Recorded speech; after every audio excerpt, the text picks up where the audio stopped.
Hola, caterincoșilor! Bine ați venit la Caterinca cu Budincă. Eu sunt Budincă și... Stați așa puțin că... da, nu sunt singură, dar femeile astea frumoase întârzie tot timpul. Caterinca! Caterinca! Aici sunt! Scuză-mă, Budincoasa, a trebuit să mă pregătesc puțin, să-mi fac să mă aranjez un pic. Vai, dar ce bine arăți! Da, iubirea mulțumesc. mea! Ce-ai făcut, Budincoasa? Ce mănânci de ai slăbit așa? Ești tare drăguță. Țin o dietă. Da? Ce mănânci? Spune mai exact. Cu legume de tot felul. Ceapă, ardei, usturoi, cartofi, toate legumele Și posibile. cum le pregătești? Prăjite, la grătar, la cuptor? Le sap sora mea. Aha, dar e grandios!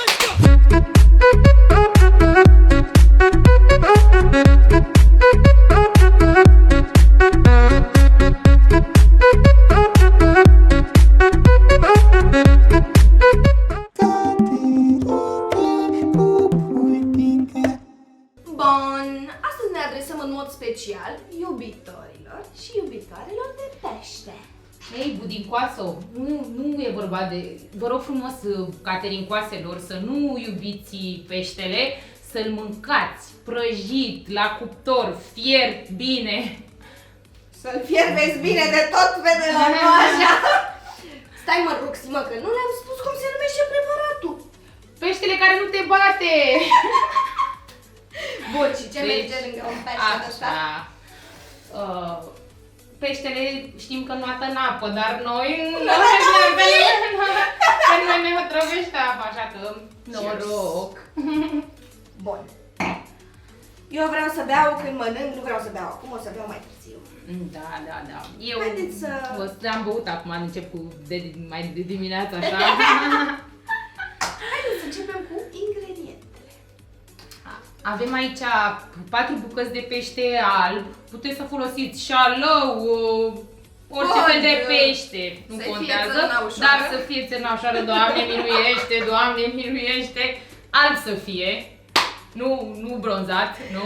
Așa, noi tocmai ne-am întors de la mamaia de la Solar și am adus așa o legătură de marar. Mai rar, poate. Mai pătrunjent. Avem Parmigiano! Parmigiano con la Italia! Italiano vero! Grazie mille! 150 de grame. Avem aici și 2 amărâți de căței de usturoi, săracii de ei. S-au pierdut pe drum. Au fost cam vagabonți. Am prins câțiva. E bine.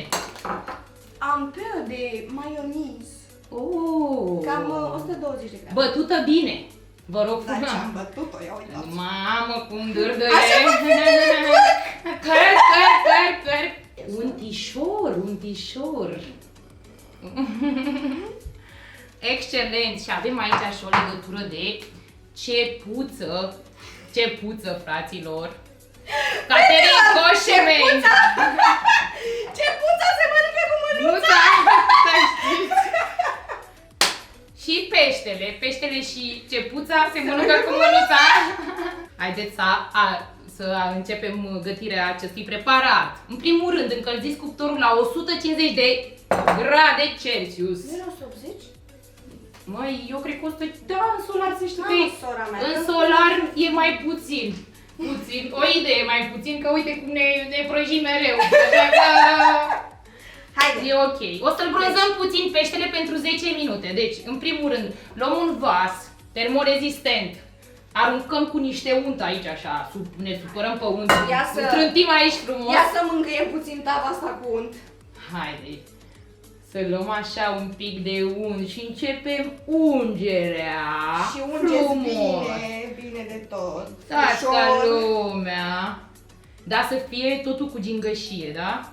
Totul cu eleganță, fetelor, caterincoșilor. Na, cu peștele așa trebuie să te comporți. Trebuie să te comporți fin, nu? Ca Budincoasă, o să mai păstrezi puțin un tișor, te rog frumos. Perché? Pentru că mai avem nevoie de el. Puțin. Mai avem La nevoie? sfârșit trebuie să... Da. Ești Oh, pentru bine, final. Bine.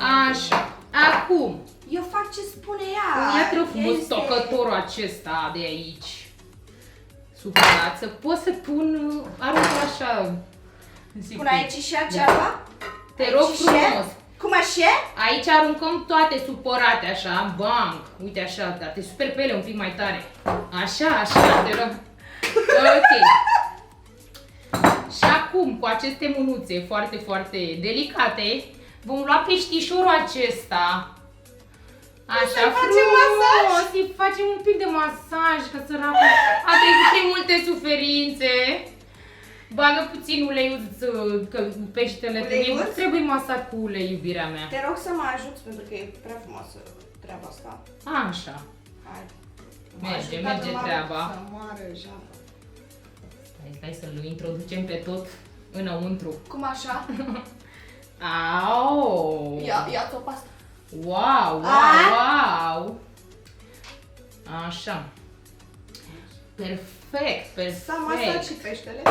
Acum arunc așa un pic de sărică, așa, bang, dar Dar n-avem nu decât să de arunc. Himalaya. Acum fă tu pasta așa.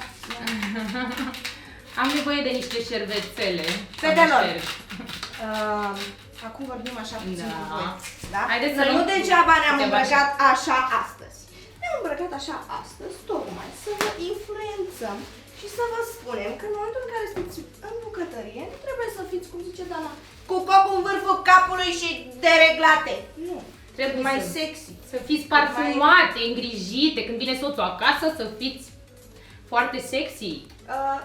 Like us. Can you help me? Yes, My baby, dear? yes. Help me with the stuff. The ajutation With the right tissue. now. Ai tu mă zăpăcești pe mine. Yes, of course, Thank you. baby. Așa. Avem Acum. cepuța, avem peștișorul. Punem puțină sărică, am pus, da? Am Sarea. da? Aruncăm acum și cu puțin piper. Și alb și negru, că ne plac ambele culori. Formația al negru, nu altceva. Alb și negru. Să fie Așa. cât mai picant cum e și viața, așa să o faceți. Caterincoaselor, pentru soții voștri. Ce picantă? Da, mie așa îmi Femeie place. picantă, femeie. Mie îmi place. Îmi place spicy. Spicy, wifey. Bun. Acum, Rusi știe mai bine de băgăm țară, acest să vă peștișor inside. Îl perpelit, să-l bronzăm puțin pentru 10 minute. Vă las un pic. Bun, și dacă peștele nostru se odihnește... În țările calde, se simte în Maldive acum puțin. Hai să trecem la soasă. Ce facem? Da, o să te rog să mă ajuți un pic. O să te rog, budincoasă, să mă ajuți puțin. Cred că pe tine chiar o să te bată peștele. Hai, ale în gura asta de aici, ca să te învăț un pic de antrenament, cum trebuie să te... Autoapărare, bam! Așa că dacă te supără vreodată, îi dai două perverse. La tine, sora mea, bagi la cuptor, îl faci cum trebuie. Așa. Ok. Haideți să adăugăm untul peste ceapa verde, după cum vedeți. O avem deja aici. Nu puțin tare? Nu este, să știi că trebuie să fie tare untul. Eu vreau să alunece. Ție îți place să fie tare sau moale de obicei? Să alunece. Eu mă gândeam că îți place tare. Eu din câte știu eu că îmi place tare. Cred că tuturor caterincoaselor ne place tare. Adaugă Eu nu pot să gătesc în condițiile astea, dragii mei. le maionez. Le maionez. Băgăm aici maioneza, aruncăm așa puțin în sictir. Vrei așa mai mult? Da, supărată ca de obicei. Exact. Trebuie să nu spargi castronul. Așa. Așa, acum punem... Parmigiano? Mamă, ce maioneză bună, ai frecat-o bine rău. Mulțumesc, știu să frec. A ieșit foarte bine. Așa. Bă, chiar a ieșit super bine. Te rog frumos, facă rău. parmigiano, please. Da. Cred că m-a jurat peștele. Așa, în ploaie, puțin în ploaie, așa. Wow, e delicios, le-ai adus din Italia? Bineînțeles. Comandă specială, direct de la Milano. Ok. Am fost cu cine să fac și eu un bănuț. Am înțeles. Sper că nu l-ai furat de acolo. Nu, pe dar nu le-am cu ciordan. Ah, nu. Tu ești Dar n-am fost la Milano, am fost la Torino, v-am mințit. la Torino, de la Gina Velea acolo. Am fost. Nu, Felea, scuză-mă. Ai zis Belea? Gina Belea? Gina Belea. Așa, ia lăsă-mă și pe mine. mă, Vrei și eu. tu să frești puțin? Să frești puțin? Așa. Uite, Ok. așa. Și pe stânga și pe Atunci o să vin eu cu pătrunjel. Nu, 2 secunde am Ma ce greșit. cațo mărar. Eu credeam că e leguștean. Vedeți ce bucătăreasă. Nu știe cum arată un leguștean. Dar nimeni nu face, eu am observat că nimeni nu face diferența între mărar, pătrunjel și leuștean, serios. Da, ei, puneți ce prindeți prin casă. Ce Nu e verde, contează. orice e verde, băgați aici. Dar aveți grijă să nu puneți altceva verde. Decât puteți să-l fumați eventual, nu să-l mâncați. Iarba. Frunzele Nu și se iarba. taie. Acum ca să ne miroase și puțin gurița. Mama, băi, dar mie vine să mănânc ăsta, frate. Da, e delicios. Nu, Vezi dar că ele arată dă bine. mie la una mai bătrână puțin. Vrei să cu șuța? Nu, să vă frec mai bine. Băi, la bătrână face șorba bună. Cu cocosuță. Așa. Aoleu. Ui, nu zici rău. Nu zici rău. Hai, bagă și Cred că usturoiul. mi-a rămas puțină ceapă între dinți. Nu are nimic, sora mea, că n-ai întâlnire de seară sau ai ceva. Ai vreun plan ceva? Ai vreun Un aus. team building ceva? Plec în excursie. Da, sper să nu te mai duci tot la Torino. Schimbă și tu țara, sora mea, poate Poate vin. Dubai, că e sezonul și ne-am văzut pe toate nebunile astea. Ah, ok, bine, e bine. Și puțină lămâiță. Lămâiță, să nu zic altfel. Lămâiți. Flori de soc. Punem 3 linguri de lămâiță. Sau Mamă, dar ce linguri ai să... Așa, stoarcem, ne supărăm pe ea iar, că sunt supărat azi.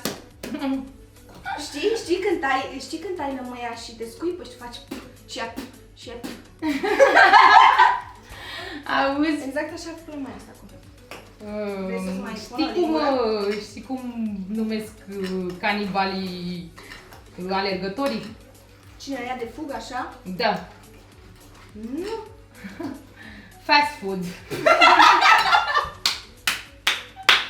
Deci, Am făcut dacă- această malachie umplută pe care o să o aruncăm peste pește, o să lungem puțin. Doamne, iartă-mă, gata. Ne supărăm pe el, acum e rândul nostru, să ne răzbunăm pe el. Vezi ca pomenire. Peștele care nu te bate, țineți minte această rețetă că e demențială. From Torino. Aoleu, Con amore. deja ai luat de acolo texte. Îți dai seama, nu orice român care pleacă în Italia în 2 săptămâni nu mai mănâncă brânză. Cum se mănâncă dice? parmigiano. Cum se dice? Ai noroc, dăm noroc. Acum și așteptăm să se perpelească puțin supăratul ăla din cuptor. Băi, supăratule, mai stai mult la berbelit că, cum crezi, mi este cam făcut. Băi, ce se întâmplă cu tine acolo? Lasă că meriți, e rândul nostru. 11 minutes later. Bun, hai că peștele nostru s-a brânzat. Da, l-am adus înapoi puțin din Maldive. Acum ne mai supărăm puțin pe el. Este un pește modern. Da.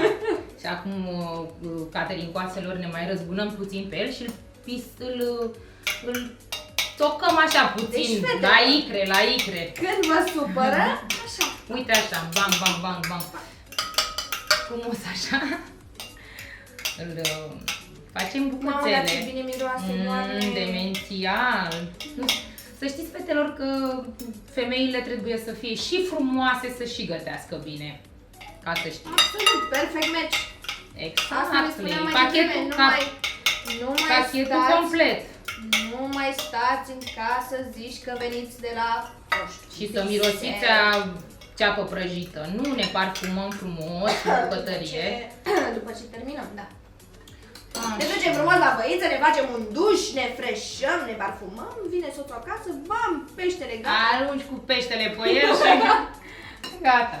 Și acum răsturnăm îl învelim Malachia, puțin. Toată malachia. malachia pe el.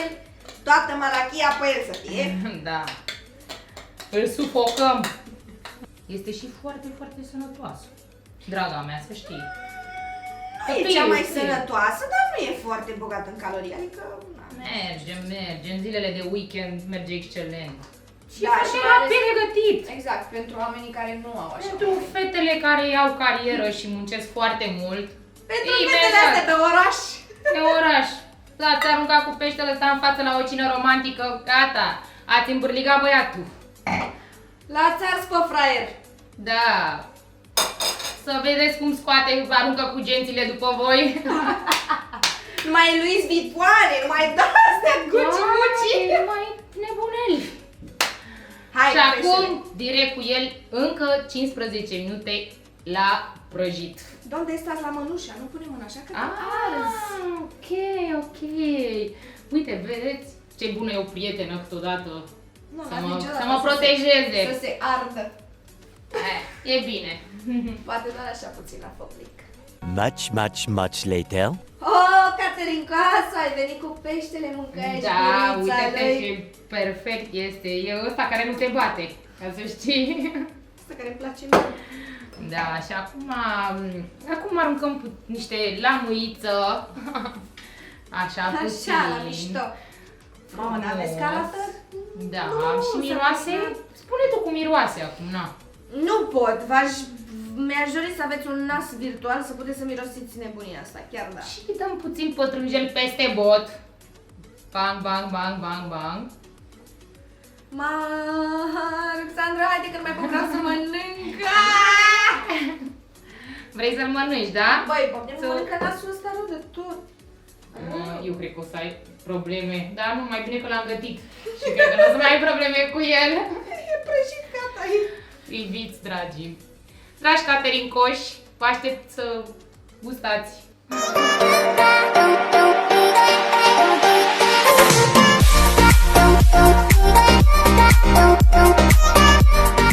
O să facem probabil pe viitor și delivery dacă o să vă curgă băluța. Dragii noștri, Dacă v-a plăcut rețeta noastră și de noi, bineînțeles. mai mult de noi te crezi. Cred că, sigur, mai mult de noi. Vă așteptăm pe paginile noastre de social media, Media. Instagram, Facebook, TikTok, toate cele nebunile. Instagramul tău se numește Diana Iuliana, liniuță, jos, 1. și la mine e foarte simplu, exact numele meu. Ruxandra Imbre! Ruxandra Imbre cu Y. Și pe Facebook Y de la... tot la fel, pe TikTok Ruxandra Imbre 1, adică number 1. Eu nu știu cum o cheamă pe TikTok. Promit Promit că data viitoare o să vă spun cum o cheamă pe TikTok. De fapt nu, o să pun acolo în descriere, o să aveți toate detaliile. Jur că eu nu știu cum o cheamă, niciodată nu știu cum o cheamă pe TikTok și pe Facebook. Când mă întreabă cineva, auzi tu ce Facebook ai? Sunt ce? Știi fluieratul ăla? Stai așa puțin să mă uit pe telefon că nu știu! Exact cum te întreabă cât un gagic că ai numărul tău de telefon. Și tu, da. Nu Așa. uitați să apăsați butonul de subscribe. Și Să vă ne așteptăm, dați- vă așteptăm să ne scrieți și voi acolo câte o părere, ceva despre noi, să ne mai Să ne dați. dați like, eu vreau like. Și să ne spuneți din ce gastronomie a lumii să vă mai gătim. Da, noi ne-am gândit să mergem așa în fiecare săptămână în cât o țară. Nu știu dacă s-a supărat stilul ăsta pe mine, că tot îmi cade. Da, observ. Nu e problemă. Cred că Bun. mai jură peștele. Păi dacă l-ai gândit! Bun, deci Da, așteptăm să ne lăsați în comentarii țara în care v-ați dori să mergem săptămâna viitoare. Nu știu, Spania, Italia, China, să facem ceva de acolo, de la Beijing. Ciao les!